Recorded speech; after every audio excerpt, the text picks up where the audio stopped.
kwamamara canke kuvugwa cane, kuvuga mu binyamakuru bigiye bitandukanye canke kumenywa n'abantu benshi ni ikintu gikunda kugora abantu benshi cane. Ni ikintu abantu benshi bipfuza, hari n'abandi batipfuza kugira bamamara canke ngo bamenywe n'abantu benshi, ariko nobabwira ko hari abantu benshi baba bipfuza kwamamara, bakipfuza kugera kure, bakipfuza kumenywa n'abandi benshi batandukanye.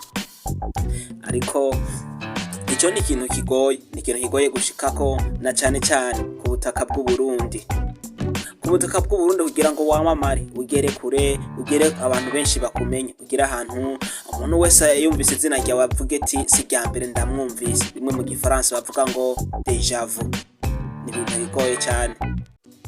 Uvuze mu butaka bw'u Burundi kubera ko mu gihugu cy'u Rwanda aho usanga rimwe na rimwe bikunze kuba ahantu babwira n'akarorero kuno mukobwa Vava Juru yamenyekanye ku ndirimbo yaremvye avuga ngo dore imbogo. Naributse kandi ko hari n'uwundi yamenyekanye ngaha yitwa Busyete, aha ndiko ndavuga mu gihugu cy'u Rwanda, yamenyekanye cane cane ku kajambo akunda kuvuga ngo kabaye. Eka si uwo gusa, ndamenyeshe ko hari n'uwundi yamenyekanye na cane cane ata bintu birebire yakoze, umusore akunda kuvuga ngo ndagapfusha rukara. Abo ndiyo ndabadondaguye, ndakeka ko mu gutwi kwawe si rya mbere wumvise ayo mazina canke ayo materume mvuze. Mbega bigera gute kugira ngo umuntu yamara ageriye mu bushorishori? Bigenda gute kugira ngo umuntu yamara ageriye hose? Mbega iyi aho ndiko ndaganisha hoho urahabona, ndiko ngerageza kuganisha kuri uno mukobwa w'umurundi bita Mukeshimana Aniela, abenshi bataziriye ngo ni Kirungo.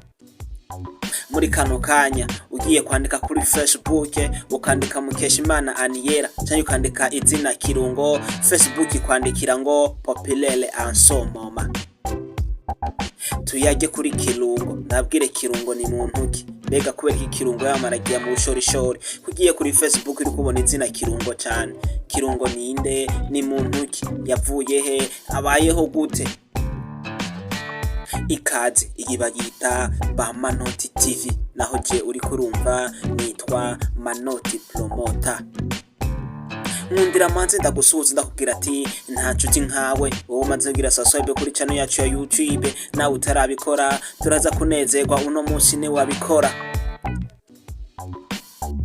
Mukeshimana Aniela abenshi bise Kirungo, andika iryo zina kuri Facebook ati Mukeshimana Aniela, nushaka wandike Kirungo ryonyene. Facebook ubwayo irahita ikuzanira akajambo munsi kanditse ngo Populaire en ce moment, bisobanura ngo biriko biravugwa cyane muri kano kanya.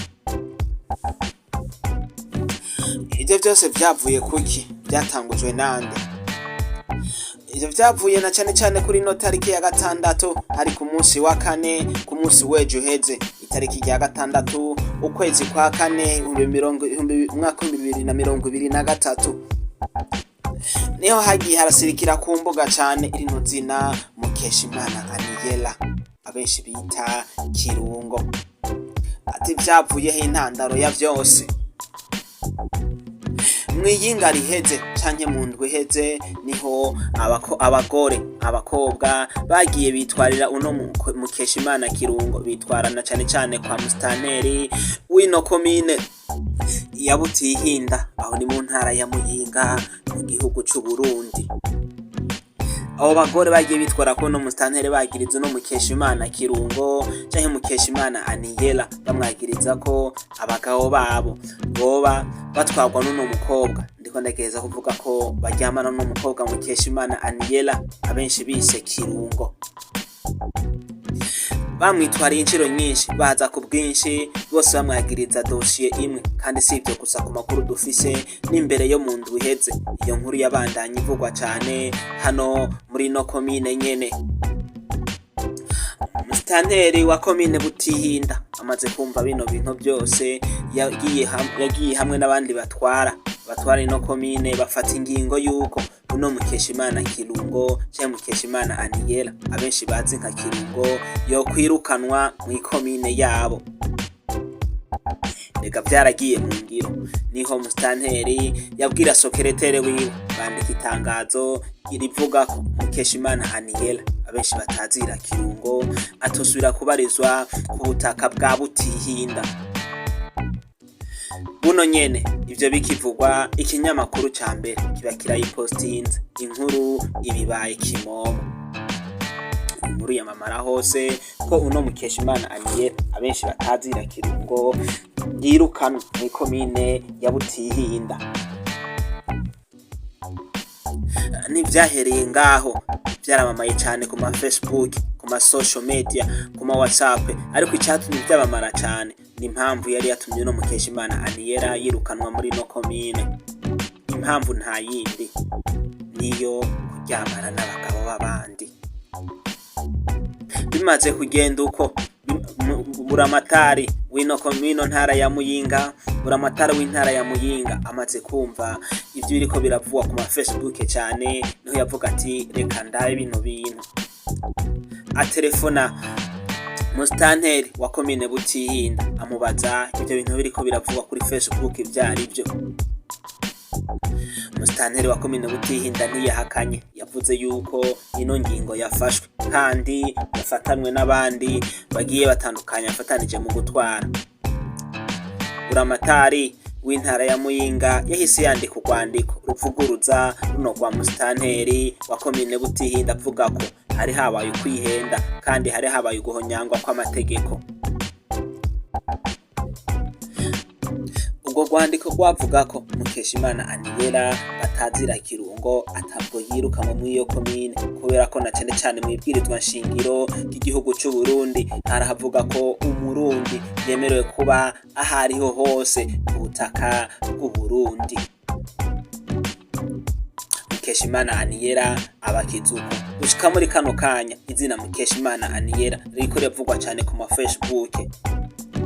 Eka si ku ma Facebook gusa, nubamenyesha ko ku munsi w'Imana, ndiko navuga no munsi ukurikira nyene w'Imana, hazosohoka indirimbo y'umuririmbyi atwi cyane ku izina rya Double J. Uno murimbyi Mugisha Jean Junior abamenyesha bamenye ku izina rya Double J yazindutse no munsi atangaza ku rukuta rwiwe rwa Facebook yuko agiye kurekura indirimbo yitwa Kirungo, ndetse no kuyikava iyo ndirimbo canke kucatangazo c'iyo ndirimbo yaciye arenzaho akajambo kwibo dizwit, akenshi gakunda kwerekanwa iyo hagomba havuga ijambo ritemerewe yuko canke hagomba herekanwa amasanamu atemera yuko abana bato bari munsi y'imyaka 18 bayibona. Kenshi bikunze kuba ari ibintu by'ibitera soni. Mukeshimana Aniel abenshi bazi Kirungo yaramamaye agera mu bushorishori kuva ku munsi wejo gushika uno munsi. Ikinyamakuru ba Manoti TV turiko turagereza kurondera uno mukobwa Mukeshimana Aniel abenshi bazi ku izina rya Kirungo, kugira ngo turabe ko hari aho twomukura tumuyagishe agira ico avuze kuri ano makuru amuvugwako. Tutararangiza reka tumaze tubibutse ko ukeneye kugura gato, ukeneye kugura keke, ukeneye n'ibindi bijanye nk'ivyo, gana muri Bishops Product. Nomero zabo zagumye zicangaho mwagumye muzibona, ari nazo muri ko murabona no muri kano kanya. Gana Bishop Product baguhereze gato nziza ku mafaranga makeya cyane. Nta nshuti nkawe watuguriye mvo ntango gushika muri kano kanya je uri kurumva nitwa Manoti Lomota, naho iyi ni ba Manoti TV, televiziyo yanje, televiziyo yawe. Irasaswebe kuri channel yacu ya YouTube kugira ngo ubandanye dutera intege. Nta nshuti nkawe mugira